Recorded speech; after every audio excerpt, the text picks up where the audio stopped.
Hello and welcome back to your favorite series on the internet, Turning Ponies into Dragons. I'm your host, Jane.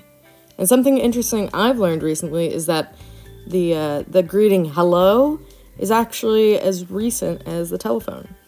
Now, I saw this on TikTok, so it must be true, right? But apparently before it was used as a like an expression of surprise, like, oh, hello. But when they started marketing the telephone, they were like, oh, you pick it up and you go, hello. So, I don't know, maybe that was an elaborate piece of misinformation that I learned, but, I thought it was kind of cool, so I wanted to share it with the class. Now, you guys need to need to figure out if that's a lie or not. And that's right, it's another one of these videos. Now, if you're new here, I would like to redirect you to the first two videos I've done. Turning the main six into dragons, and then turning the princesses into dragons. Because, unfortunately, there is lore attached to this, and this is required homework for those of you who are uninitiated. So, I'm sorry, you don't have a choice. Except you do. You could also just not listen to me and just watch this video regardless. And I'm not going to stop you. I literally can't, so. Also, if you like the art in this video, please check out my store, it'll be linked below. For those of you hopeful, yes, there will be a Tempest keychain added to the roster.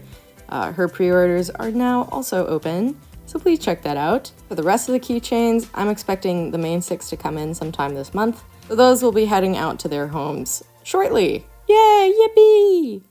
And as for other updates, my life has been a little bit crazy recently, so I only just this week have been able to release this month's Sticker Club sticker, which is Bonnie of Five Nights at Freddy's. But bam, look at that.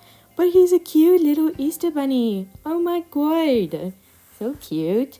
And I intentionally made it a little bit vague, like a little bit subtle, so that you could have like a piece of stealth merch. Your average person will look at that and go, oh cute, what a cute little Easter bunny you've put on your iPad cover or hydro flask.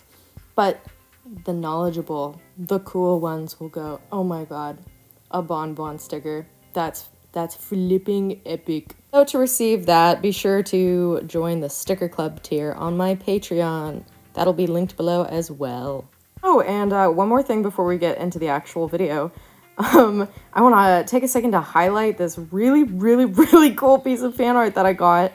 When I posted the Turning the Main Six into Dragons video, these flipping amazing artists from Russia reached out to me, and they were like, hey, can I sculpt some of your designs? And I was like, absolutely. So their username is Pink Buttercup, and I'm gonna throw that up on the screen. Look at that. Oh my god. I'm clapping my feet together and like curling my toes. I'm so excited.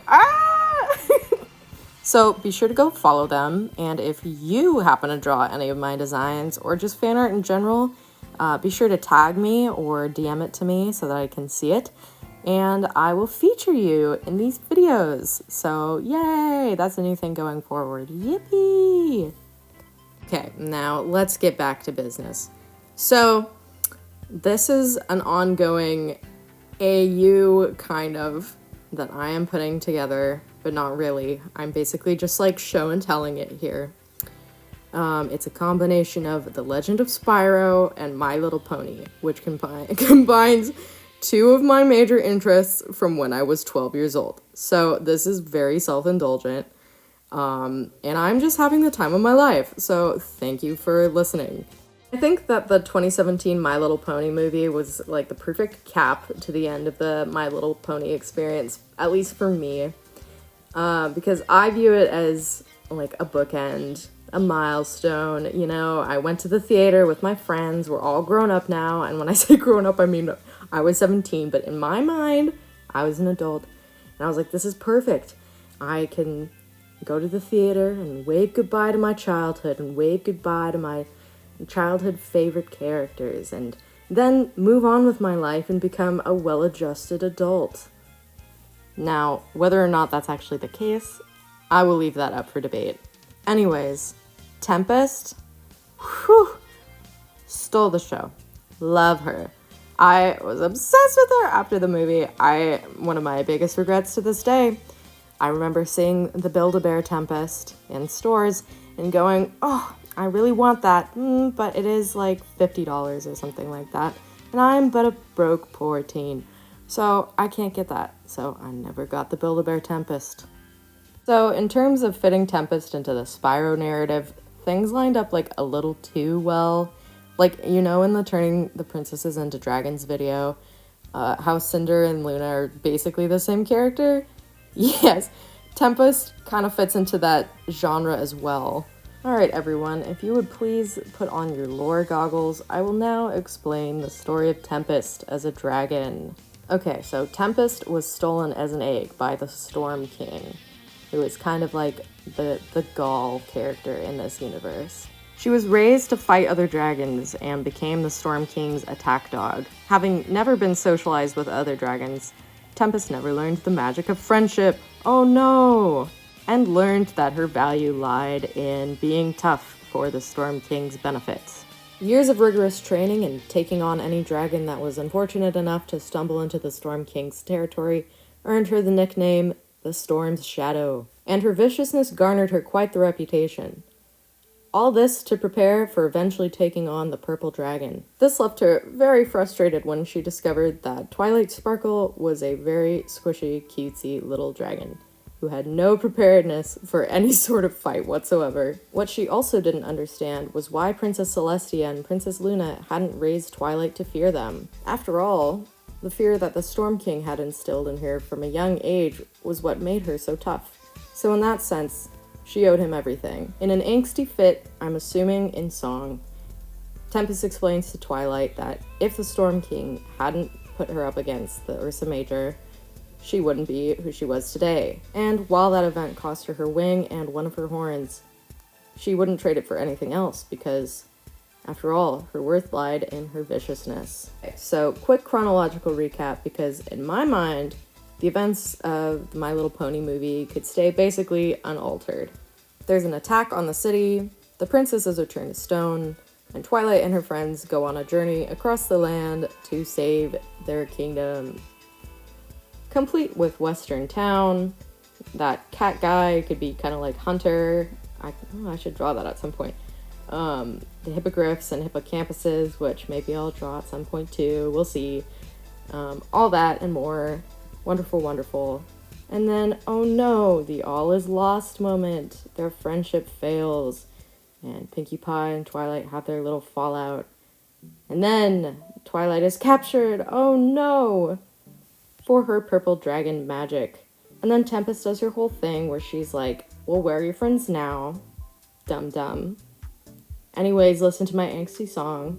And she sings about her trauma and how she was put in a ring against the Ursa Major for the Storm King's entertainment, and how even though it cost her her physical abilities, she's like, whatever, it made me cool and tough and really edgy and awesome.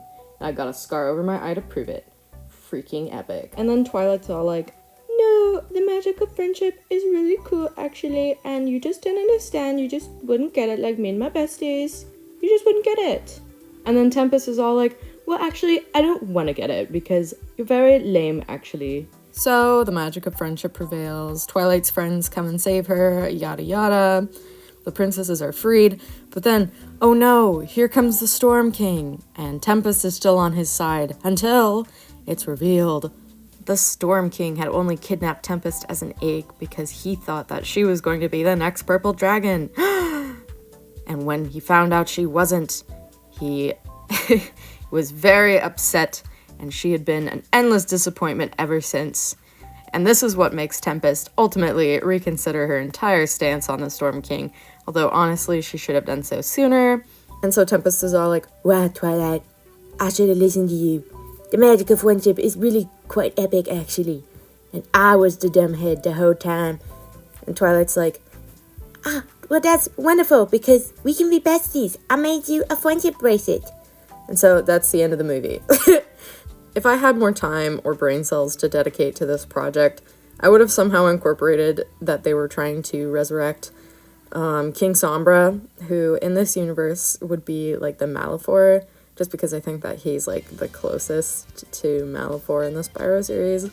But that's for another video. We'll figure that out later. If you have any suggestions or personal, like, little headcanons, you can leave them below. I would appreciate the hand. Big fat thank you to my $10 patron, Lady Letitia, and my $5 patron, Mistress Mercury. You guys are epic.